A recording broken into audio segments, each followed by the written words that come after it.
Hello, my name is Tracy Kanan. I am your hostess of Hypnosis, and welcome to the Hypnosis Hangout, Laughing Matters. As a hypnotist, I don't typically fit the hypnosis mold. If you've ever seen my podcast, The Hilarious Hypnotist, or even had a session with me, even my office is very, very different from traditional therapy. And this is kind of for a reason, because I come at this whole therapy thing, whole hypnosis, hypnotherapy thing from a whole different angle.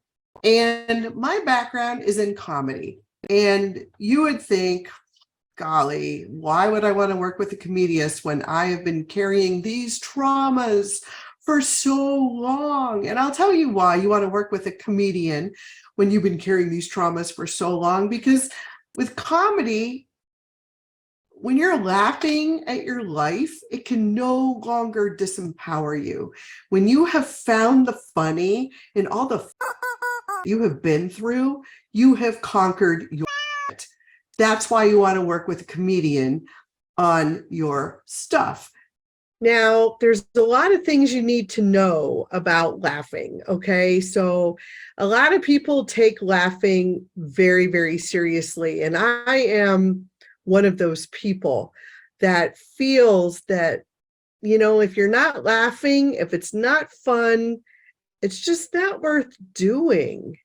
So you got to put a little fun and a little bit of laughter into your life.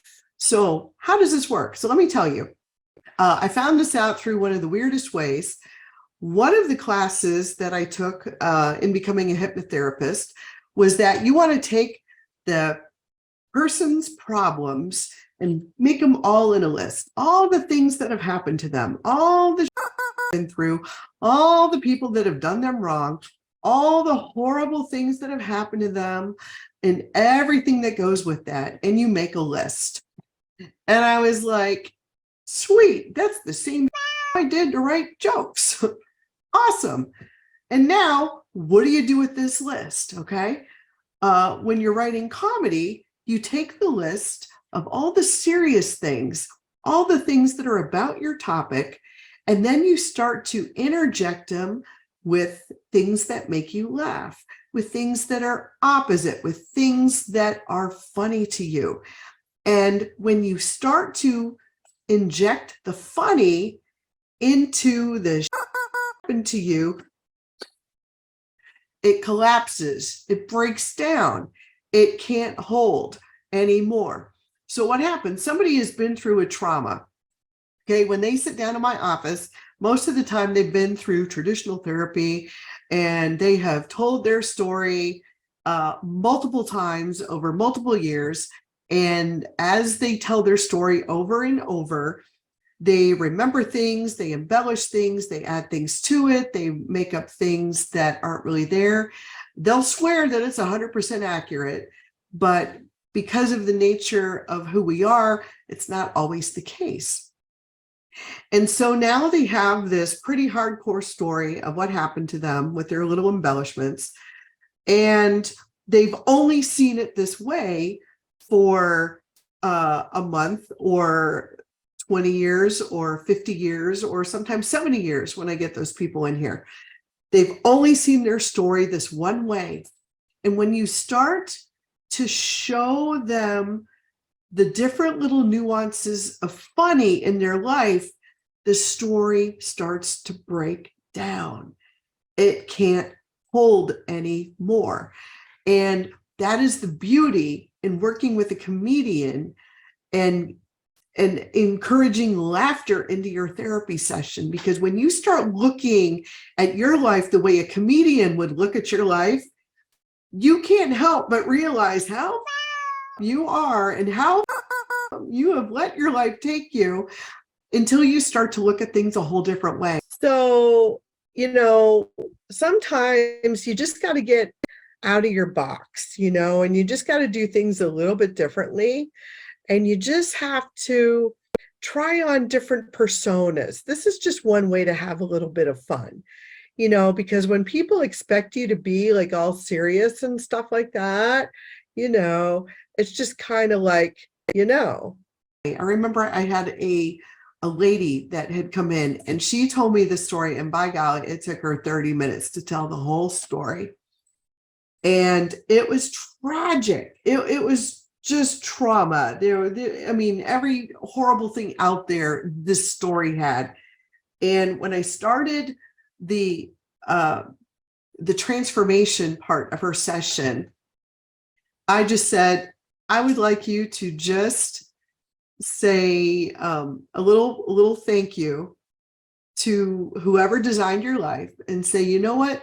Thank you, because I have the life that writers from Netflix are dying to hear about. And she started laughing at this because she never looked at her life as a situational comedy. And in a very dark, disturbed way, it was a situational comedy. And she had never, ever looked at her life that all these crazy, weird things that happened to her was her life. It was just an unbelievable. And so that started the ball rolling with it.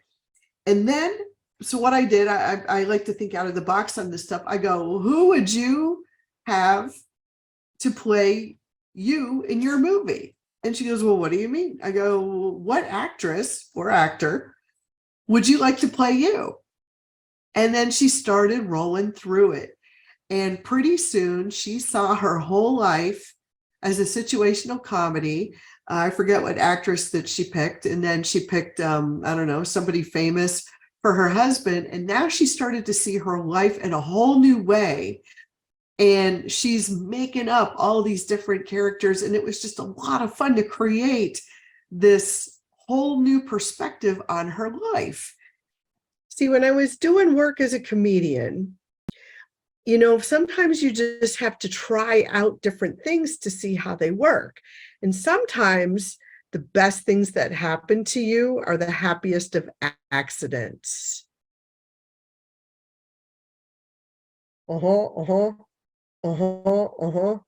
And so let me just give you a quick little example of how I do it. Of course, you can see it in my podcast. But this is the stuff that I love to do. So I'll find out from the client, I go, who do you think is funny? Give me your comedy shows. Give me comedians you think that are funny. Give me TV shows. Give me movies. Anything that your brother who says funny, give me that. Just give it all.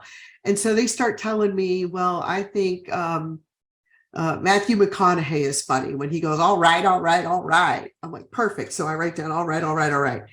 And I think George Carlin is funny, and I write down George Carlin. And I think Dave Chappelle is funny, and I write down Dave Chappelle. Lucille Ball, whoever they think is funny, I write it down. And occasionally they throw out a TV show that I haven't seen.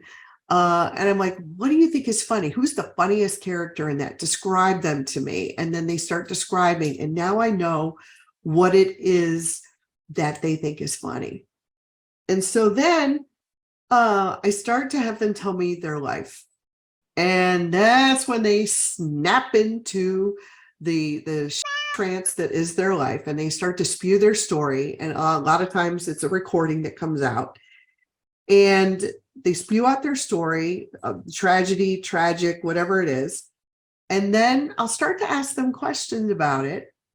And I'll start to throw in the comedians that they've picked. I go, what would your life be like if George Carlin was in it? Oh my God, my life would be so much better. And so then we start to add elements of funny into their story. And then once the story starts changing in their head, they can't go back to it because now the body doesn't want to keep the story that they've kept with them.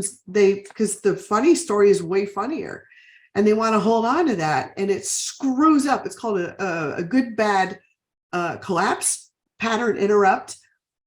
We've totally stopped it. And we've done it just using stuff that they think is funny. It doesn't even have to be me that's funny. It doesn't have to be what I think is funny. I use all stuff that they think is funny to collapse these memories that they've carried with them for so long. And so laughing does matter. A lot of people really undervalue the importance of it. And, most therapists, hypnotherapists come from some backgrounds themselves. And a lot of them have never studied comedy and how to take a really crappy thing that happened to you and make it into something funny. Video killed the radio star. Video killed the radio star.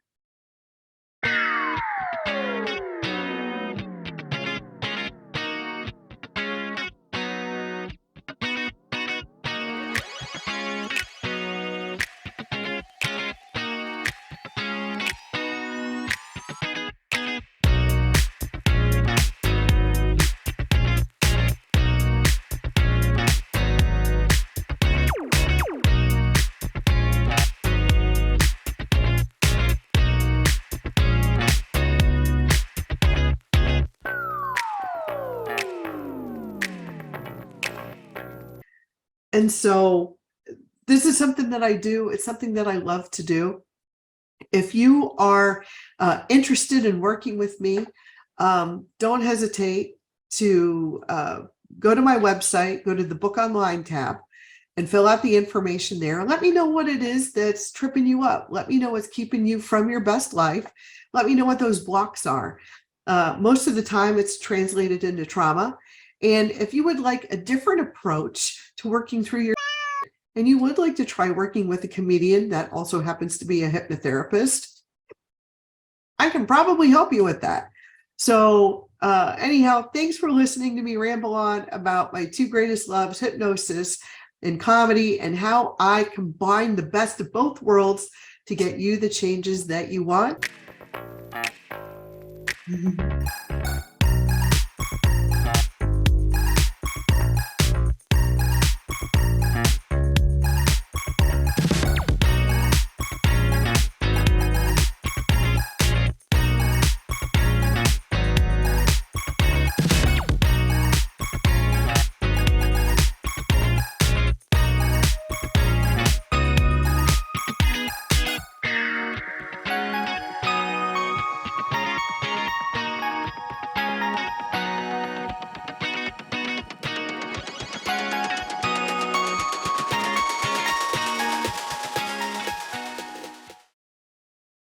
I think it's pretty fair to say that I lost the whole point of what this video was about. But if it made you laugh, maybe it was worth it. Again, my name is Tracy Kanan with Wings Hypnosis, and thanks for tuning in to the Hypnosis Hangout. I'll see you on the other side.